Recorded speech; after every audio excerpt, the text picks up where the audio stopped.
Border light 2 മാസമായിട്ട് കത്തുന്നു. 2 മാസമായിട്ട് border light കത്തുന്നില്ല. എന്നിട്ടും ബില്ല് വരുന്നത് 6000 രൂപയല്ലേ? രാത്രി മാത്രം ഇടുന്ന ലൈറ്റ് ഓൺ ആക്കിയപ്പോൾ 70 വാട്ട്സ്. നമസ്കാരം സുഹൃത്തുക്കളെ, അപ്പോൾ ഇന്ന് ഞങ്ങൾ നിങ്ങളെ പരിചയപ്പെടുത്താൻ വേണ്ടിയിട്ട് പോകുന്നത് അമിക്സി സെൻസിൻ്റെ 6-in-1 എനർജി മീറ്റർ. അപ്പോൾ ഇതാണ് നമ്മുടെ എനർജി മീറ്റർ. അപ്പോൾ നമുക്കിതൊന്ന് അൺബോക്സ് ചെയ്ത് ഇതിനകത്ത് എന്തൊക്കെയുണ്ടെന്ന് നോക്കാം, ഇതിൻ്റെ പ്രവർത്തനം എന്തൊക്കെയാണെന്നും നോക്കാം. അപ്പോൾ മൈലി ടോക്കിൻ്റെ മറ്റൊരു വീഡിയോയിലേക്ക് എല്ലാവർക്കും സ്വാഗതം. അപ്പോൾ നമ്മുടെ ചാനലിലെ വീഡിയോ ആദ്യമായിട്ട് കാണുന്ന കൂട്ടുകാർ ആരെങ്കിലും ഉണ്ട് എന്നുണ്ടെങ്കിൽ ഇനിയും നമ്മുടെ ചാനൽ സബ്സ്ക്രൈബ് ചെയ്തിട്ടില്ല എന്നുണ്ടെങ്കിൽ എത്രയും പെട്ടെന്ന് നമ്മുടെ ചാനൽ സബ്സ്ക്രൈബ് ചെയ്യണം എന്ന് കൂടി അഭ്യർത്ഥിക്കുന്നു. അപ്പോൾ നമുക്ക് നേരെ വീഡിയോയിലേക്ക് കടക്കാം. ഇതിൻ്റെ ടെസ്റ്റിങ്ങും വയറിങ്ങുമായിട്ടുള്ള കാര്യങ്ങൾ കാണിക്കേണ്ടതിനാൽ നമുക്കിതിനെ വളരെ പെട്ടെന്ന് തന്നെ അൺബോക്സ് ചെയ്യാം. വളരെ ലൈറ്റായിട്ടുള്ള ഒരു പ്രോഡക്റ്റാണിത്. നമ്മളിത് അൺബോക്സ് ചെയ്താൽ ഉടൻ തന്നെ നമുക്ക് ആദ്യമേ കാണാൻ വേണ്ടിയിട്ട് കഴിയുന്നത് 1 വർഷത്തേക്കുള്ള അവരുടെ ഗ്യാരണ്ടി കാർഡും ഇത് നമ്മൾക്ക് സ്കാൻ ചെയ്ത് ആ ഗ്യാരണ്ടി ലഭിക്കുന്ന രീതിയിൽ ആക്കുവാൻ വേണ്ടിയിട്ടുള്ളതാണ്. അതിനുശേഷം നമുക്ക് ലഭിക്കുന്നത് അവർ ഒപ്പം വെച്ചിട്ടുള്ള അതിൻ്റെ കാറ്റലോഗാണ്. ഈ കാണുന്ന രീതിയിലാണ് ഈ പ്രോഡക്റ്റ് വരുന്നത്. നമുക്ക് നമ്മുടെ DBയിലെ MCB കണക്ട് ചെയ്യുന്ന ഭാഗത്ത് വയ്ക്കാൻ പാകത്തിനായിട്ടുള്ള രീതിയിൽ ബാക്ക് സൈഡിൽ ഇതിനെ ക്രമപ്പെടുത്തിയിട്ടുണ്ട്. പോരാത്തതിന് അതിൻ്റെ സൈഡിൽ അതിൻ്റെ ശരിക്കുള്ള വയറിംഗ് ഡയഗ്രാം അവർ നൽകിയിട്ടുണ്ട്. ഈ കാണുന്നതാണ് നമുക്ക് ഇതിൻ്റെ റീഡിംഗ് ആയി വരുന്ന എനർജി റീസെറ്റ് ചെയ്ത് 0 ആക്കുവാൻ വേണ്ടിയിട്ടുള്ള ബട്ടൺ. അപ്പോൾ നമുക്ക് ഇതിനെ DBയിൽ സെറ്റ് ചെയ്ത് വയറിംഗ് ഒക്കെ നൽകാം. ഇതിനു വേണ്ടിയിട്ട് ഞാൻ DBയിൽ നിന്ന് 3 MCB റീപ്ലേസ് ചെയ്തിട്ട് ആണ് ആ സ്പേസിൽ നമ്മുടെ മീറ്റർ വെച്ചിട്ടുള്ളത്. ഇതിൻ്റെ ശരിക്കുള്ള വയറിംഗ് ഡയഗ്രാം വയറിംഗ് ഡീറ്റെയിൽസും എല്ലാം ഞാൻ വീഡിയോയുടെ അവസാനം പറഞ്ഞു തരാം. നമ്മൾ നമ്മുടെ DBയിൽ നമ്മുടെ മീറ്റർ സ്ഥാപിച്ചതിന് ശേഷം ഓരോ ലോഡുകളും ഓൺ ചെയ്ത് നോക്കുമ്പോഴത്തേക്കും ഏതെങ്കിലും ലോഡ് അല്ലെന്നുണ്ടെങ്കിൽ ഏതെങ്കിലും ഉപകരണം പ്രവർത്തിപ്പിക്കുമ്പോഴത്തേക്കും നമ്മൾ പ്രവർത്തിപ്പിക്കുന്ന ഏതെങ്കിലും ഉപകരണത്തിൻ്റെ വാട്ട്സ് വളരെ അധികമാണ് എന്നുണ്ടെങ്കിൽ ആ ഇലക്ട്രിക്കൽ അല്ലെങ്കിൽ ഇലക്ട്രോണിക്സ് ഉപകരണം കംപ്ലൈൻറ്റ് ആണ് എന്നോ അല്ലെങ്കിൽ അതുവഴി പോകുന്ന കേബിളിന് എന്തെങ്കിലും പ്രശ്നമുണ്ടെന്നോ വയറിംഗ് തകരാറുണ്ട് എന്നോ നമുക്ക് അനുമാനിക്കാം. അതേസമയം നമ്മൾ എല്ലാ ഉപകരണങ്ങളും പ്രവർത്തിപ്പിക്കുമ്പോഴത്തേക്കും നമുക്ക് അതിനൊക്കെ നിശ്ചയിച്ചിട്ടുള്ള വാട്ട്സ് തന്നെയാണ് എടുക്കുന്നത് എന്നുണ്ടെന്നുണ്ടെങ്കിൽ നമ്മളുടെ വീട്ടിൽ കറണ്ട് ചോർച്ചയൊന്നും ഇല്ല എന്നും നമ്മുടെ വീട്ടിലെ ഉപകരണങ്ങളൊക്കെ ശരിയായ രീതിയിലാണ് പ്രവർത്തിക്കുന്നതെന്നും നമുക്ക് മനസ്സിലാക്കുകയും ചെയ്യാം. ഈ മീറ്ററിൻ്റെ ഏറ്റവും മുകളിൽ കാണിച്ചിട്ടുള്ള 0.0W എന്ന് കാണിച്ചിട്ടുള്ളതാണ് ശരിക്കും നമ്മൾ പ്രവർത്തിപ്പിക്കുന്ന ഉപകരണം ആ സമയത്ത് എടുക്കുന്ന വാട്ട്സിനെ പ്രതിനിധീകരിക്കുന്നത്. അതിന് തൊട്ട് താഴെ കാണിച്ചിട്ടുള്ളതാണ് 0.00 kWh. ഇതാണ് നമ്മളുടെ യൂണിറ്റ് എന്ന് പറയാം. അതായത് 0.00 എന്ന് കാണിച്ചിട്ടുള്ള kWh 1000 വാട്ട്സ് ആകുമ്പോഴത്തേക്കും 1 യൂണിറ്റ് ആവും, 1.00 kWh ആവും. നമ്മളുടെ KCB മീറ്ററിലാണെന്നുണ്ടെന്നുണ്ടെങ്കിൽ നമുക്ക് ഓരോ യൂണിറ്റ് കഴിയുമ്പോഴത്തേക്കാണ് KCB മീറ്ററിൻ്റെ ഡിജിറ്റ് മാറുന്നത്. അതേസമയം ഈ മീറ്ററിലാണെന്നുണ്ടെങ്കിൽ ഓരോ 10 വാട്ട്സ് 1 മണിക്കൂറിൽ പ്രവർത്തിക്കുമ്പോഴത്തേക്കും 0.0102 അങ്ങനെ നമുക്ക് 10, 20, 30, 40 അങ്ങനെ ഇതിനകത്ത് ശരിക്കുള്ള വാല്യൂ അറിയാൻ പറ്റും. അവസാനം 900, 990 എന്ന ഒരു ഫിഗർ കഴിഞ്ഞിട്ടായിരിക്കും 1 യൂണിറ്റിൽ എത്തുന്നത്. അതുകൊണ്ട് തന്നെ ഈ ഒരു ഉപകരണം വെച്ചിട്ട് നമുക്ക് നമ്മുടെ വീട്ടിൽ ഫ്രിഡ്ജൊക്കെ ഓൺ ചെയ്ത് വെച്ചതിന് ശേഷം എത്ര സമയം കൊണ്ട് 1 യൂണിറ്റ് എടുക്കുന്നുണ്ട് എന്നുള്ള കാര്യം, നമ്മുടെ വീട്ടിലെ ഏത് ഉപകരണം പ്രവർത്തിപ്പിച്ചിട്ട് വേണമെന്നുണ്ടെങ്കിലും എത്ര മണിക്കൂർ ഉപയോഗിക്കുമ്പോഴത്തേക്കാണ് അതൊക്കെ 1 യൂണിറ്റ് എടുക്കുന്നത് എന്നൊക്കെ നമുക്ക് ഫൈൻഡ് ചെയ്യാൻ വേണ്ടിയിട്ട് കഴിയും.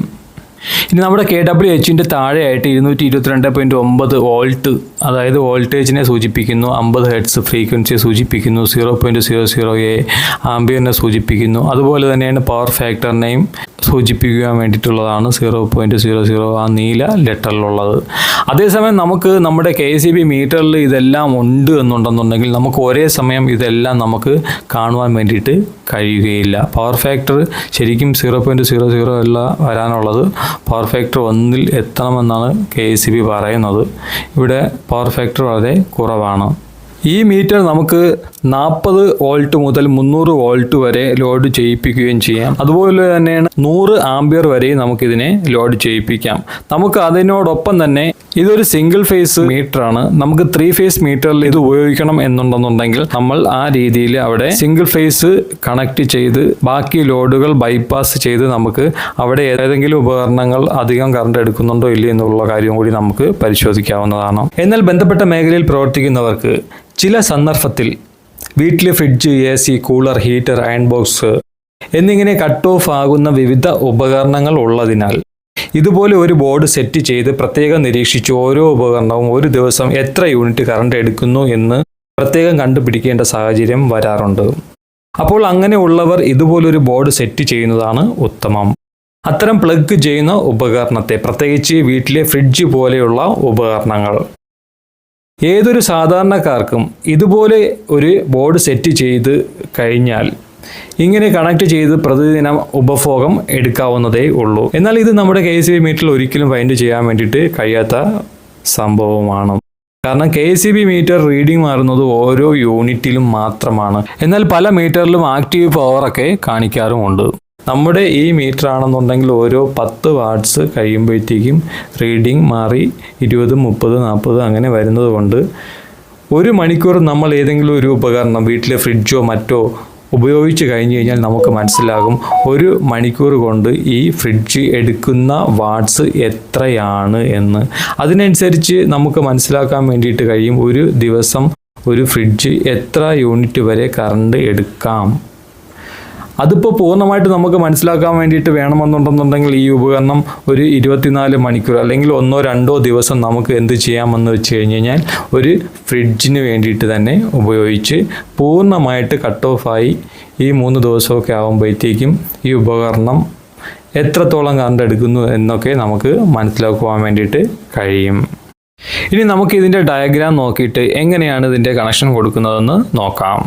അതിനായിട്ട് ഞാൻ DBയിൽ നിന്ന് 3 MCB മാറ്റിയതിന് ശേഷം ഇത് നമ്മുടെ യൂണിറ്റ് DBയിൽ പ്ലേസ് ചെയ്തതിന് ശേഷം നമ്മുടെ DBയിൽ ഒരു പ്രത്യേകം MCBയിലേക്ക് നമ്മുടെ യൂണിറ്റിൽ നിന്ന് കേബിൾ എടുത്ത് സർക്യൂട്ട് പ്രൊവൈഡ് ചെയ്ത് ഫേസ് ആ MCBയിൽ കണക്ട് ചെയ്യുകയും നമ്മുടെ ന്യൂട്രൽ DBയുടെ തന്നെ ന്യൂട്രൽ ലിങ്കിൽ കണക്ട് ചെയ്യുകയും ചെയ്യും. അങ്ങനെ ചെയ്യുമ്പോഴത്തേക്കും നമ്മൾക്ക് ആവശ്യത്തിന് മാത്രം നമ്മൾ ഈ മീറ്റർ ഓണാക്കി ഇതിൻ്റെ റീഡിംഗ് ഒക്കെ ഫൈൻഡ് ചെയ്യുകയും ചെയ്യാം. അല്ലാത്ത സമയങ്ങളിൽ നമുക്ക് ഇതിനെ ഓഫാക്കി വയ്ക്കുകയും ചെയ്യാം. അതിനുശേഷം നമ്മുടെ RCCBയുടെ ഔട്ട് നേരെ നമ്മുടെ യൂണിറ്റിൻ്റെ അടിഭാഗത്തു കൂടി മുകളിലേക്ക് കയറി കറങ്ങി വന്ന് വേണം നമ്മുടെ MCBയുടെ അടിഭാഗത്തേക്ക് ഇൻപുട്ട് കൊടുക്കുവാൻ വേണ്ടിയിട്ടുള്ളത്. ഇനി 3 ഫേസ് DB എടുക്കുകയാണെന്നുണ്ടെങ്കിൽ ഇതേ പ്രവൃത്തി തന്നെയാണ് നമ്മൾ ചെയ്യാനുള്ളത്. പക്ഷേ നമുക്ക് 3 ഫേസ് DBയിലേക്ക് നമ്മളിത് കണക്ട് ചെയ്യുമ്പോഴത്തേക്ക് ഓർക്കേണ്ടത് ഇതൊരു സിംഗിൾ ഫേസ് മീറ്ററാണ്. അപ്പോൾ നമ്മൾ എന്ത് ചെയ്യണം എന്ന് വെച്ച് കഴിഞ്ഞ് കഴിഞ്ഞാൽ ഇതിനെ ബാക്കിയുള്ള ഫേസുകളെല്ലാം ഒരു സിംഗിൾ ഫേസിലേക്ക് കൺവെർട്ട് ചെയ്യുന്ന രീതിയിൽ താൽക്കാലികമായിട്ട് വെച്ച് ഓരോ യൂണിറ്റും നമുക്ക് പ്രത്യേകം ചെക്ക് ചെയ്ത് ഏതെങ്കിലും ഉപകരണം അധികം കറണ്ട് എടുക്കുന്നുണ്ടോ ഇല്ലേ എന്നുള്ള കാര്യം നമുക്കൊന്ന് ഉറപ്പ് വരുത്താവുന്നതാണ്. അപ്പോൾ ഇത്തരത്തിൽ നമുക്ക് നമ്മുടെ വീട്ടിലെ ഏതെങ്കിലും ഉപകരണങ്ങൾ അധികം കറണ്ട് എടുക്കുന്നുണ്ടോ ഇല്ലയോ എന്ന് നമുക്ക് മനസ്സിലാക്കുന്നതിനോടൊപ്പം തന്നെ നമ്മുടെ വീട്ടിലെ KCB മീറ്റർ തകരാറിലാണോ എന്നുള്ള കാര്യം കൂടി നമുക്ക് മനസ്സിലാക്കാം. കാരണം നമ്മുടെ മീറ്ററും KCB മീറ്ററും തമ്മിലുള്ള റീഡിംഗ് നമുക്കൊന്ന് താരതമ്യം ചെയ്യുമ്പോഴത്തേക്കും നമുക്ക് മനസ്സിലാക്കുവാൻ വേണ്ടിയിട്ട് കഴിയും. പ്രതിദിനം KCB മീറ്റർ എടുക്കുന്ന യൂണിറ്റ് നമ്മുടെ മീറ്ററിനെ അപേക്ഷിച്ച് വളരെ കൂടുതലാണ് എന്നുണ്ടെങ്കിൽ നമുക്ക് മനസ്സിലാക്കാൻ വേണ്ടിയിട്ട് പറ്റുന്ന കാര്യമാണ് KCB മീറ്റർ കംപ്ലൈൻ്റ് ആണ്. അപ്പോൾ നമുക്ക് എത്രയും പെട്ടെന്ന് തന്നെ അത് റീപ്ലേസ് ചെയ്യാൻ വേണ്ടിയിട്ടുള്ള മേൽ നടപടികൾ സ്വീകരിക്കാവുന്നതാണ്. അപ്പോൾ വീഡിയോ ഇഷ്ടപ്പെട്ടിട്ടുണ്ടെന്നുണ്ടെങ്കിൽ ലൈക്ക് ചെയ്യുക, ഷെയർ ചെയ്യുക, സബ്സ്ക്രൈബ് ചെയ്യുക. അപ്പോൾ മറ്റൊരു വീഡിയോയുമായി മറ്റൊരു ദിവസം വീണ്ടും കാണാം. അതുവരേക്കും ബൈ.